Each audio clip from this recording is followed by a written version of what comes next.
So let's start with passing yards. So we're looking at Tom Brady here. Last year's leader in this department had north of 5,300 yards. His season total in 2022, Pierce, north of 4,600. So 4,650 and a half. Do you like the over or the under?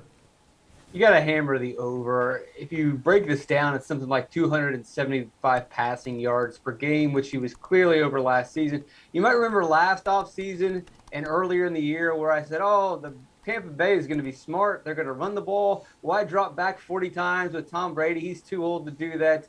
They absolutely did not listen to me. They were dropping back nonstop, passing from the beginning of the season to the end of the season. Now Todd Bowles takes over. He's a defensive-minded head coach, which means it's basically going to be an offense run by Byron Leftwich and Tom Brady. Tom Brady did not come back out of retirement to hand the ball off, to manage games. He's here to pass and pass and pass. And you also look at Byron Leftwich. He could have had a head coaching job somewhere else, but he wants a number one big-time gig. And the only way that Byron Leftwich is going to get a big-time head coaching job is if he just explodes onto the scene this season. So I don't think Byron Leftwich is going to be conservative at all. I think he's going to show everything that he's got. He's going to try to impress all the owners and GMs around the league so he gets one of these prime jobs next season. Tampa's going to go crazy through the air this season. All right, Jeff, Pierce says you got to hammer the over. Do you agree? Pierce just stole like all my lines. I mean, it's like, why did Tom Brady leave New England? He's just sick of just the run schemes there, and he wanted to throw the ball. He didn't come back to just sit on the sidelines and hand the ball to Lenny Fournette 400 times, right? So, yeah, I don't see any scheme change here for Tampa Bay. The number is interesting from this perspective.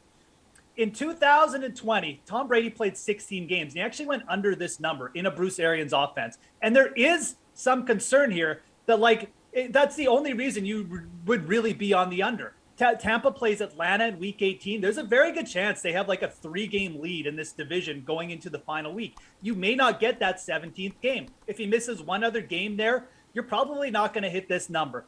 But, you know, we have to go with the projections. Every projection that you see has Tom Brady for well over this number. And even at 16 games played, I expect him to go well over this number. So it's an interesting one. You're kind of relying on, obviously, a quarterback who, you know, if his arm gets a little bit tired, you could even see him miss 2 games. But you got to go over. You can't take the under in this offense. Nothing's going to change. They're going to throw the ball a ton. Tom Brady plays 16 games. He's going to go well over.